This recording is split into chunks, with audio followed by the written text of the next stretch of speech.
ಎಲ್ರಿಗೂ ನಮಸ್ಕಾರ. ನಾವಿವತ್ತು ನಾಟಿ ಕೋಳಿಯಷ್ಟೇ ರುಚಿಯಾಗಿರುವಂತಹ ಮೊಟ್ಟೆ ಕೋಳಿ ಸಾರನ್ನ ಹೇಗೆ ಮಾಡೋದು ಅಂತ ತಿಳ್ಕೊಳ್ಳೋಣ. ಇಲ್ಲಿ 1 ಕೆಜಿಯಷ್ಟು ಚಿಕನ್ನ ಕಟ್ ಮಾಡಿ ನೀಟಾಗಿ ತೊಳೆದು ಇಟ್ಕೊಂಡಿದ್ದೀನಿ. ನಾವಿವಾಗ ಒಂದು ಮಿಕ್ಸಿ ಜಾರ್ ತಗೊಂಡು ಮಸಾಲೆ ಪ್ರಿಪೇರ್ ಮಾಡ್ಕೊಳ್ಳೋಣ. ಖಾರ ಎಷ್ಟು ಬೇಕೋ ಅಷ್ಟು ಮೆಣಸಿನ್ಕಾಯಿ, ಮೆಣಸು, ಲವಂಗ, ಚಕ್ಕೆ, ಒಂದು ಸ್ವಲ್ಪ ಅರಿಶಿಣದ ಪುಡಿ, ಇದು ಒಗ್ಗರಣೆಗೆ ಅಂತ ತೆಗೆದಿಟ್ಕೊಂಡಿರೋ ಪಲಾವ್ ಎಲೆ, ಮತ್ತು ಧನಿಯಾ ಪೌಡರ್, ಕಟ್ ಮಾಡಿ ಇಟ್ಕೊಂಡಿರೋ ಟೊಮೊಟೊ, ಕೊಬ್ಬರಿ, ಈರುಳ್ಳಿ, ಬೆಳ್ಳುಳ್ಳಿ, ಹಂಗೆ ಒಂದು ಸ್ವಲ್ಪ ಪುದೀನ, ಕೊತ್ತಂಬರಿ ಸೊಪ್ಪು. ಇದೆಲ್ಲ ಮಿಕ್ಸಿಗೆ ಹಾಕಿ ಪೇಸ್ಟ್ ಮಾಡ್ಕೋಬೇಕು. ಇವಾಗ ಕುಕ್ಕರ್ಗೆ ಒಂಚೂರು ಆಯಿಲು, ಸಾಸಿವೆ ಕಾಳು, ಮತ್ತು ಇದಕ್ಕೊಂಚೂರು ಪಲಾವ್ ಎಲೆ ಸೇರಿಸ್ಕೊಳ್ಳೋಣ. ಒಂದು 3 ಮೆಣಸಿನ್ಕಾಯಿ ಕಟ್ ಮಾಡಿ ಹಾಕ್ಕೊಳ್ಳೋಣ. ಹಂಗೆ ಒಂದು ಸ್ವಲ್ಪ ಕರಿಬೇವು ಸೊಪ್ಪು. ಹಂಗೆ ಇದೆಲ್ಲ ಒಂಚೂರು ಚಟಪಟ ಅನ್ನೋ ತನಕ ಫ್ರೈ ಮಾಡ್ಕೊಳ್ಳೋಣ.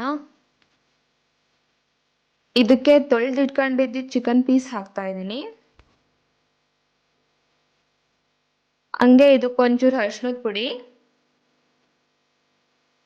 ಹಂಗೆ ಒಂಚೂರು ಉಪ್ಪು ಸೇರಿಸ್ಕೊತಾ ಇದ್ದೀನಿ. ಉಪ್ಪು ಇವಾಗಲೇ ಹಾಕಿದ್ರೆ ಪೀಸಲ್ಲೆಲ್ಲ ಉಪ್ಪು ತುಂಬ ಚೆನ್ನಾಗಿ ನಾದ್ಕೊಳ್ಳುತ್ತೆ, ಪೀಸೆಲ್ಲ ಚೆನ್ನಾಗಿ ಬೇಯುತ್ತೆ.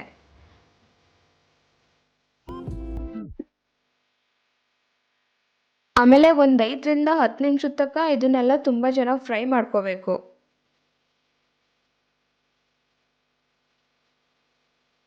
ಇವಾಗ ಇದಕ್ಕೆ ನಾನು ಆವಾಗಲೇ ರೆಡಿ ಮಾಡ್ಕೊಂಡಿದ್ದು ಮಸಾಲೆ ಹಾಕ್ತಿದ್ದೀನಿ. ಇದಕ್ಕೆ ಜಾಸ್ತಿ ನೀರು ಹಾಕಕ್ಕೆ ಹೋಗಬೇಡಿ, ಯಾಕಂದರೆ ಚಿಕನಲ್ಲಿ ನೀರನ್ನ ಬಿಟ್ಕೊಳ್ಳುತ್ತೆ. ಅದಕ್ಕೆ ಎಷ್ಟು ಬೇಕೋ ಅಷ್ಟು ಸ್ವಲ್ಪ ಹಾಕ್ಕೊಳ್ಳಿ ಸಾಕು.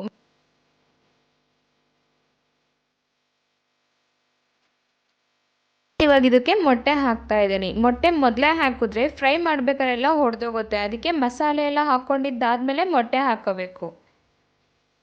ಇವಾಗ ಕುಕ್ಕರ್ ಕ್ಲೋಸ್ ಮಾಡಿಬಿಟ್ಟು ನಾನೊಂದು 10 ವಿಸಿಲ್ ಕೂಗಿಸ್ತೀನಿ. ಒಂದು 10 ವಿಸಿಲ್ ಕೂಗಿಸಿದ್ರೆ ಪೀಸ್ ಎಲ್ಲ ತುಂಬ ಮೆತ್ತಗೆ ನೀಟಾಗಿ ಬೆಂದಿರುತ್ತೆ. ಪ್ರೆಷರ್ ಎಲ್ಲ ಹೋಗೈತೆ. ಕುಕ್ಕರ್ ಓಪನ್ ಮಾಡಿ ನೋಡೋಣ ಇವಾಗ.